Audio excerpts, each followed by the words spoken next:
two real-world questions. You've mentioned many times you can just go to Congress to fix this. Well, once the power is taken away from the president, it's very hard to get it back in the legislative process. Kind of the flip side of what we were talking about in the tariffs case. Because the Congress, the real world of this is the independent agencies shift power from the presidency to the Congress. Everyone recognizes that. Congress has more control over the independent agencies than they do over the executive agency. So Congress doesn't want to give that up. It's hard for the president to get new legislation passed that would, for example, convert an independent agency into an executive agency. Do you have an answer to that I think just leave it to Congress ignores the reality of the legislative process and Congress's desire to keep that power that they have had that most people have recognized over the independent agencies.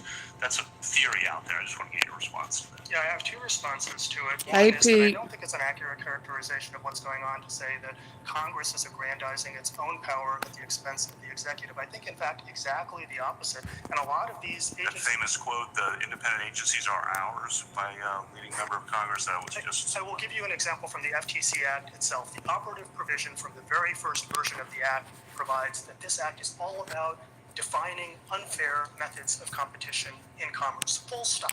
How do you know what is an unfair method of competition in commerce? The statute doesn't say. It delegates that congressionally, constitutionally enumerated authority to an agency that the president has all kinds of supervision and influence over, and what is happening... But much less than the executive agency. I understand your point there. I think I got it. Your brief refers to regulatory stability being a virtue served by the current overarching regime. I'm drinking A lot of tea. the regulated parties really think stability has been a virtue of the regime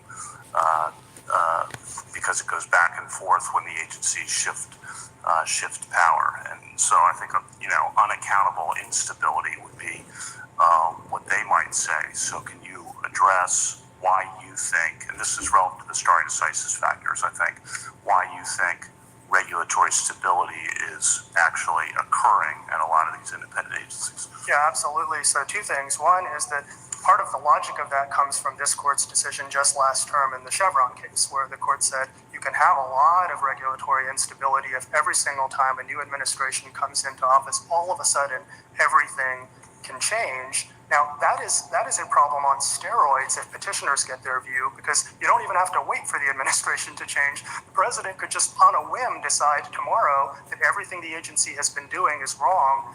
Public reliance on stability presupposes that this is the whole point of the staggered terms requirement of that this court explained in detail in Humphrey's Executor, that the whole point of this structure is to guarantee a modicum of stability that private regulated entities can depend upon, and that is jeopardized by at-will presidential removal. Two more quickly. Hopefully you've used the phrase chaos and disruption if you lose, and don't strike down the entire agency. I think you used that phrase.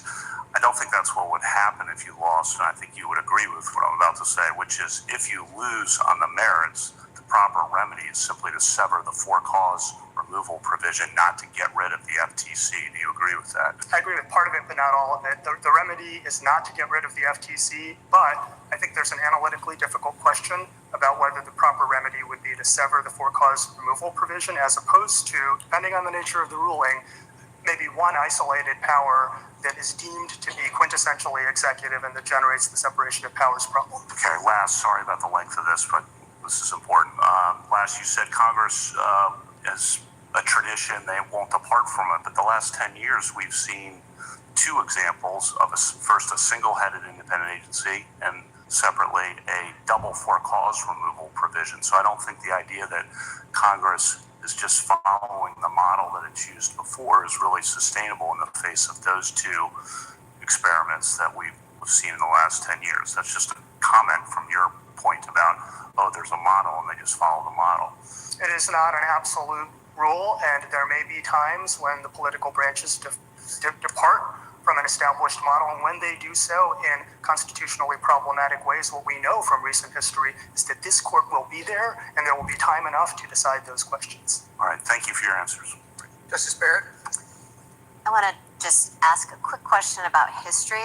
Justice Kagan was asking you about new scholarship that historians have identified, which you say shows that independent agencies has a longer pedigree than maybe some thought originally. But do you concede that the first statutory, anything that looks like a statutory removal restriction, like the inefficiency, neglect, malfeasance, appeared in 1887 with the ICC? I don't know if it's the first, to be honest with you, Justice Barrett, I'm sorry. But what I would say is that as to the early commissions, I think that factor actually cuts the other way because there's a provision authorizing presidential removal for some commissioners. That's our point. Commissioners like the Chief Justice and the Vice President who were appointed by statute, and the President couldn't remove them under any circumstances. But they were 2 of 5, and it could remove, he had unchallenged authority to remove the other 3 who served on that commission. I mean, and there's silence. I mean, there's not the inclusion of statutory removal restrictions. You didn't really see that until the ICC. They were understood at the time to be, for the officers like the Chief Justice and the Vice President on the Sinking Fund Commission, for example, to be completely insulated from presidential removal. And it wouldn't make any sense for the President to be able to remove them from the commission.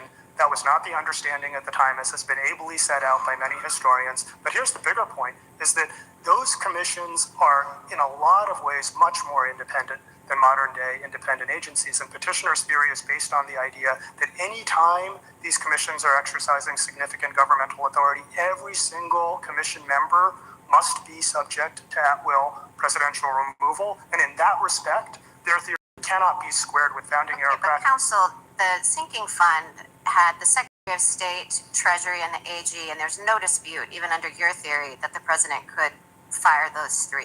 So sure, the Chief Justice and the Vice President, but he could very easily take control over the fund. Also, we distinguish that in Collins. I mean, it seems to me that these early examples had very, very limited authority. You know, or the Revolutionary War Debt Commission, there were no statutory restrictions, and all it did was settle accounts between the United States and individual states after the war. I mean, there's nothing that looks like the FTC at the time of Humphreys, or certainly not today. You have to concede at least that. Yes, and two responses to that. I think it's a fair observation. But first, for the Sinking Fund Commission, for example, maybe it didn't wield the broad panoply of authorities of the FTC. That's fair enough. But Alexander Hamilton thought that it was absolutely indispensable